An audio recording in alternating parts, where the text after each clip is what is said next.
In my video, The Sisters, I discussed a case in which two men overheard what they believe were aliens arguing. This led to missing time, and one of the witnesses being so traumatized that he refused to discuss the events of that evening.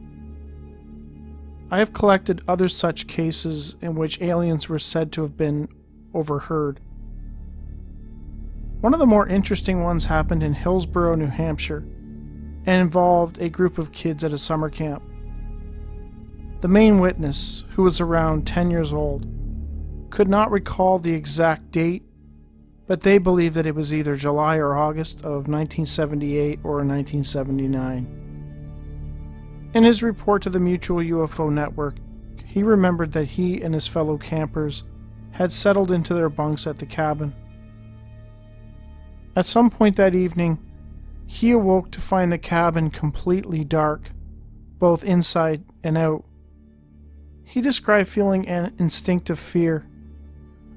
Completely alert, he suddenly could hear two things, quote, talking outside the cabin. I would say they were very close, maybe 5 or 10 feet away. They were not human beings because the sounds they were making were not human sounds. On the other hand, they were not animals, because they were definitely communicating in an intelligent way. There was no mistaking it, questioning and answering. The witness did not believe that he had been influenced by films and was certain that he had never seen a UFO-themed movie at the time. My initial response was a primal fear of the unknown. After several minutes of laying on my back paralyzed by fear, I gathered my wits and decided to climb up to the top bunk and wake up my best friend. As slowly and quietly as he could, the witness slipped out of his sleeping bag and climbed up the ladder to the top bunk where his friend John was sleeping. He gently nudged him and whispered for him to listen. He woke up, he listened, and he heard them too. We just listened, frozen, for what was probably only a half a minute more. Then one of us whispered something to the other, and the voices outside went silent. John and I froze again, and were silent. We waited for several minutes, listening for them, wondering if they were still there. Finally, after some time, reassured that they had probably left, we started whispering to each other again.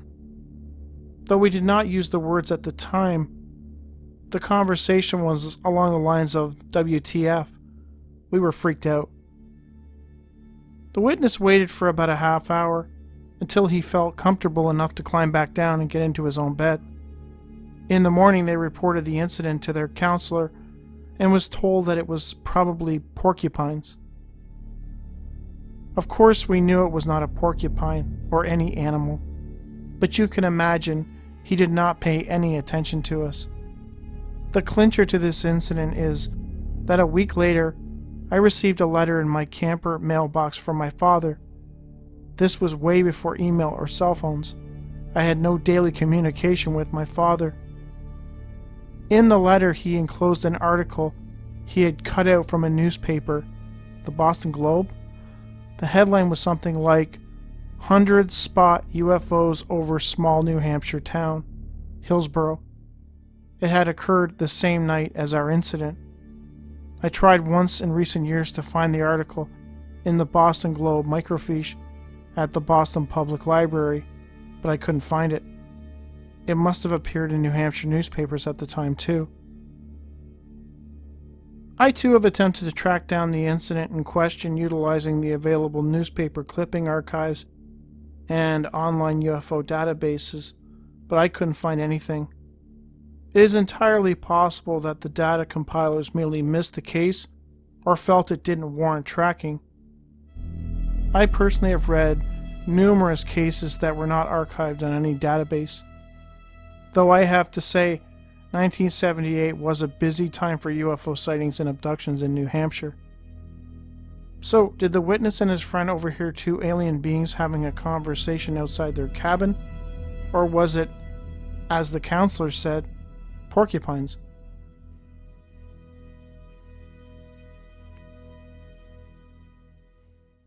In May 1979, in Yalahuk Town, Konya, Turkey, secondary school teacher Burhan Yilmaz was sitting outside relaxing, watching the stars.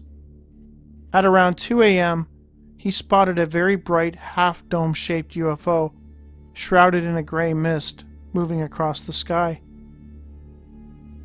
It came in his direction, eventually landing in a field approximately 100 meters from where he was sitting. He noted that it appeared to be about the size of a minivan and was completely silent. The object remained there for quite some time, and at no point did Yilmaz observe any occupants exit the craft. It eventually lifted off the ground and flew away into the dark sky. For some reason, Yilmaz had trouble recalling how long he had stayed out there watching the UFO. It was like what happened between watching it land and watching it leave was hazy. The next day, Yilmaz, realizing what he had seen wasn't normal, went out into the field where he saw the object land. He was hoping to find something to indicate that a truck-sized craft had landed there. He found nothing. No burnt grass, no traces in the soil. The following night, Yilmaz was reading at his home where he lived alone. At around 9:30 p.m., he heard knocking on the door. Yilmaz thought it strange that somebody would come calling so late in the evening. When he opened the door, he was surprised to see 3 young men in their 30s, whom he had never seen or met before. All 3 appeared very much human, and all were dressed in uniformly black suits and black ties. Given that he had lived and worked his entire life in that small town, and knew pretty much everybody, he found it odd that these people were complete strangers.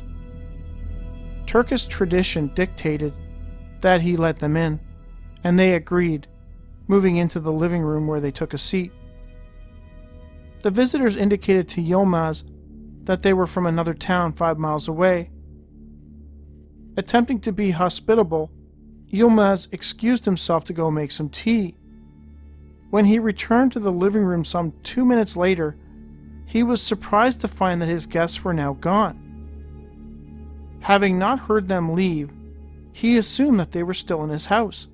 He searched every room but came up empty. Apparently his visitors had shown themselves out, even though he found this to be unlikely. In order for them to leave, they would have had to go out the main and only door, though to get to that door, they would have had to have passed by the kitchen where Yilmaz was, and he was certain he would have seen them. He was also certain that they had not crawled out any windows, because all his windows had bars on them. So where did they go? Venturing outside, he noticed a little girl, one of the neighbor's kids, playing by herself in her yard. He asked her if she saw the 3 men leave his house. She replied simply, yes, and pointed to the corner of the street.